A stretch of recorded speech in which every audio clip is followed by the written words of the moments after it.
The trauma bay doors burst open with a metallic crash as paramedics rushed the teenage boy inside, his body pale against the bright orange stretcher straps, blood soaked through the gauze wrapped around his abdomen, dripping steadily onto the polished hospital floor. Monitors screamed in sharp, relentless rhythms. Nurses moved with trained urgency, cutting fabric, inserting lines, calling out vitals that seemed to drop by the second.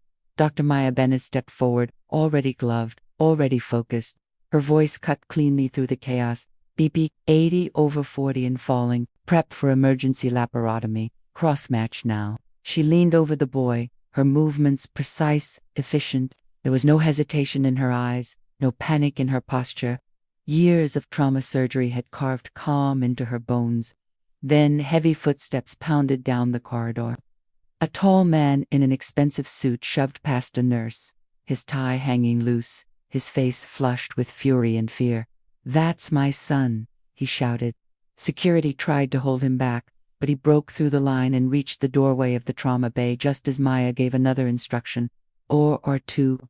Move." The man's eyes locked on her. He froze. For a second, everything seemed suspended between heartbeats. "I want a real doctor," he said, his voice sharp and loud enough to silence the room. The nurses stopped moving. The monitor continued, its uneven beeping. Maya didn't look up immediately. She finished, securing a line, then slowly straightened. "I am the surgeon on call," she replied evenly. "No," the man snapped. "Get someone else. Get the best. I am the best available," she said. He let out a harsh laugh. "I sit on this hospital's board. I know every department head. I've never seen you." "That's unfortunate," Maya answered.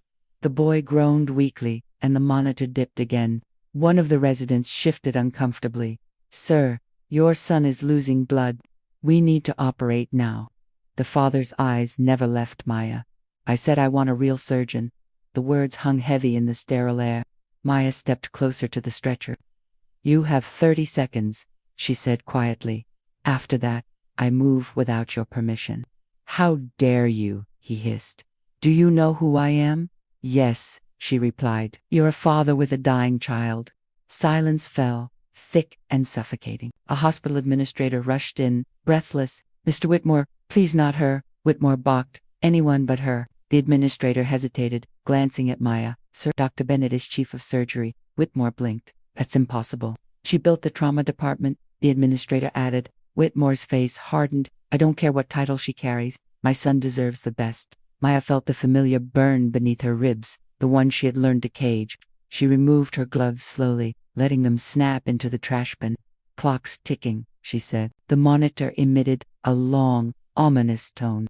The boy's heart rhythm faltered. Whitmore's composure cracked. "Do something," he shouted. "I've been trying," Maya replied. He stared at the screen, at the falling numbers, at the reality he could no longer deny. A fear replaced arrogance in his eyes. "Save him," he whispered.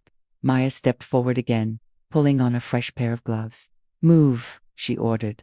This time, Whitmore did. The operating room lights blazed overhead as Maya worked with controlled intensity. Blood pooled and was suctioned away.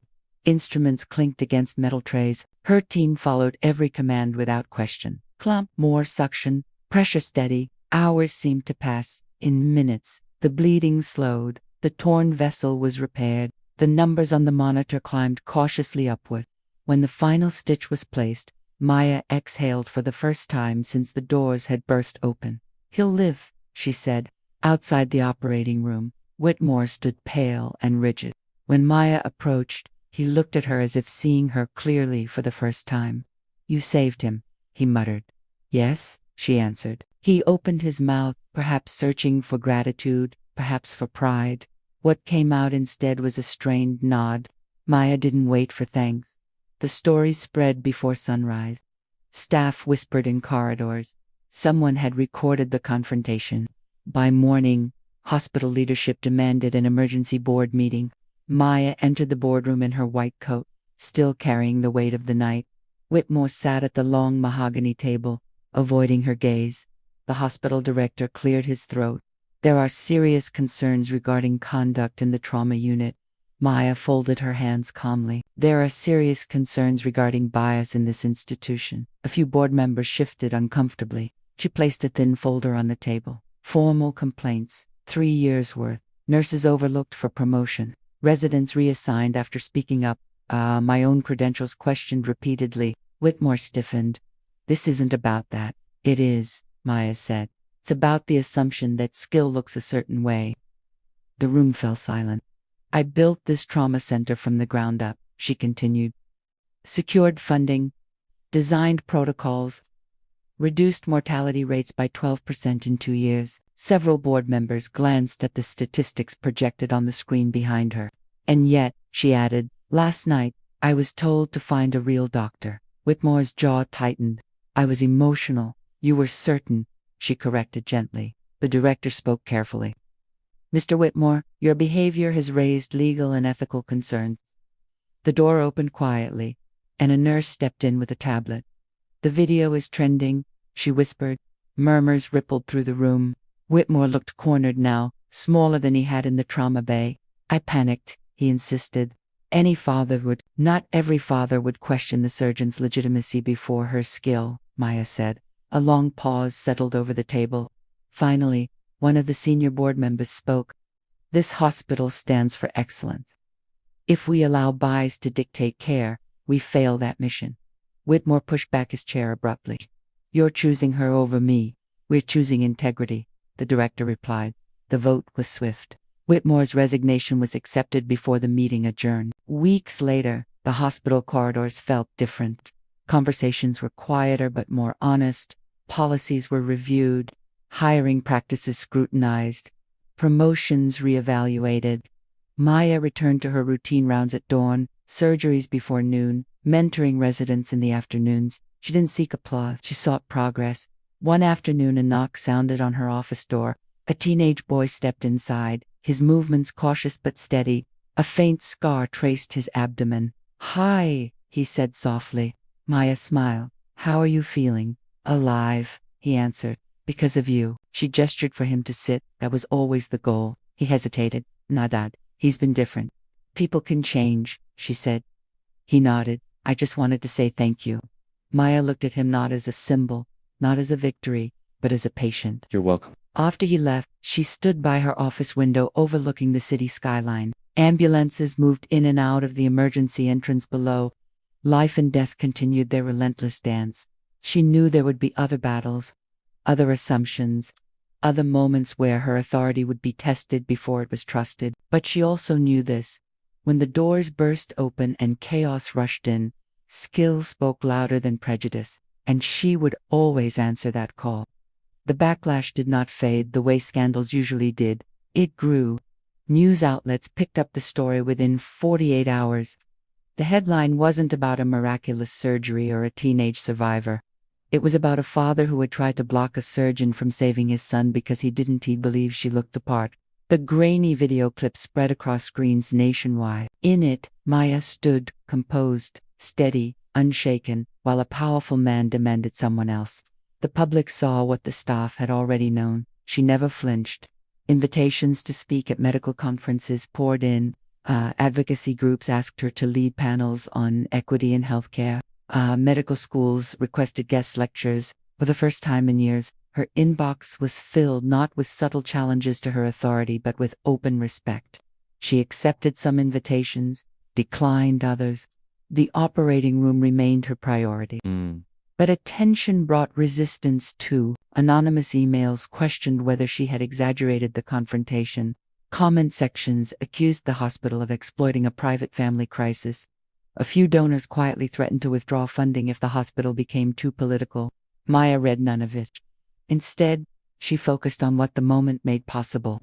Within a month, she assembled a task force composed of nurses, residents, technicians, and administrators. They met twice a week in a glass-walled conference room overlooking the city. Bias isn't always loud, she told them during the first session. Sometimes it's procedural. She presented data cache assignments that favored certain residents, performance reviews that used coded language, patient satisfaction surveys reflecting disproportionate skepticism toward physicians of color and women surgeons. We can't fix what we pretend doesn't exist, she said. The task force began drafting new policies, standardized evaluation criteria, anonymous reporting systems, BIS training embedded into residency orientation. Promotions would require multi-source feedback rather than a single department head's approval. Some senior physicians resisted. Dr. Kava, a veteran cardiothoracic surgeon with decades of experience, approached her one evening after rounds. "You're stirring up tension," he warned. "I'm addressing it," she replied. "We've operated just fine for years." "Not everyone has," she said evenly. He studied her face for a long moment, perhaps searching for defensiveness. He found none. "You're not afraid of making enemies?" he observed. "I'm afraid of losing patience because someone hesitated to trust the right hands," she answered. Carver didn't respond, but weeks later, he volunteered to mentor two residents who had previously felt sidelined. Change, Maya learned, sometimes moved quietly. Meanwhile, Whitmore remained out of sight. Rumors circulated that he had stepped down from several corporate boards. His company issued a carefully worded statement about personal reflection. No direct apology ever appeared publicly. Until one afternoon, Maya was reviewing charts when her assistant knocked softly. "He's here," she said. Maya knew who she meant. Whitmore entered without the sharp confidence he once carried. He looked older, thinner. The arrogance had been replaced by something closer to humility. "I won't take much of your time," he began. She gestured for him to sit but remained standing. "I've been attending therapy," he said awkwardly. "That night. It forced me to confront things I never questioned." Maya said nothing. "I grew up believing leadership had a certain image," he continued. "I never challenged that assumption. It cost me more than my position." "And your son?" she asked. "He talks about you constantly," Whitmore admitted. "About how calm you were, how safe he felt when you spoke." A faint shift crossed Maya's expression. "I owe you more than thanks," he said. "I owe you accountability." He placed a folder on her desk. Inside were documents outlining a new foundation. He intended to fund scholarships for underrepresented medical students, grants for bias research, mentorship programs. "It won't undo what I said," he acknowledged, "but I hope it contributes to something better." Maya closed the folder gently. "Change is measured by consistency," she said, "not gestures." "I understand." He stood to leave, then paused. "For what it's worth, you were the best person in that room long before I realized it." After he left, Maya remained still for several seconds. Forgiveness was not a switch she could flip on command, but growth, when genuine, deserved space. Months passed. The hospital began to feel like a different institution. Resident satisfaction scores improved. Applications from diverse candidates increased dramatically. A mentorship program pairing senior surgeons with first-year residents gained national recognition. One evening, as Maya scrubbed in for another emergency surgery, a young intern named Priya stood beside her. "I saw the video before I applied here," Priya admitted quietly. "It made me believe I could survive in this field." Maya glanced at her reflection in the stainless steel sink. "Survival isn't the goal," she said. "Thriving is." Inside the operating room, they worked together seamlessly. Priya's hands trembled at first, but under Maya's guidance, they steadied. Confidence, Maya knew, was built one instruction at a time. After the procedure, Priya lingered. "Do you ever get tired of proving yourself?" she asked. Maya removed her mask. "Yes." "So why keep doing it?" "Because somewhere," Maya replied, "someone is watching and deciding whether they belong." The words settled between them. Outside the hospital walls, the world remained imperfect. Bias didn't vanish because one man lost his position or one video went viral. But small systems had shifted. Conversations once whispered were now spoken openly. On the anniversary of the surgery, the hospital held a quiet ceremony honoring trauma staff. No press, no spectacle. The teenage boy, now stronger, confident, spoke briefly. "I don't remember much from that night," he said, "but I remember a voice telling everyone exactly what to do. I remember feeling like someone was in control when everything else felt out of control." He looked at Maya. "That voice saved my life." Applause filled the auditorium, but Maya felt something deeper than pride. She felt continuity. The chain of mentors who had believed in her.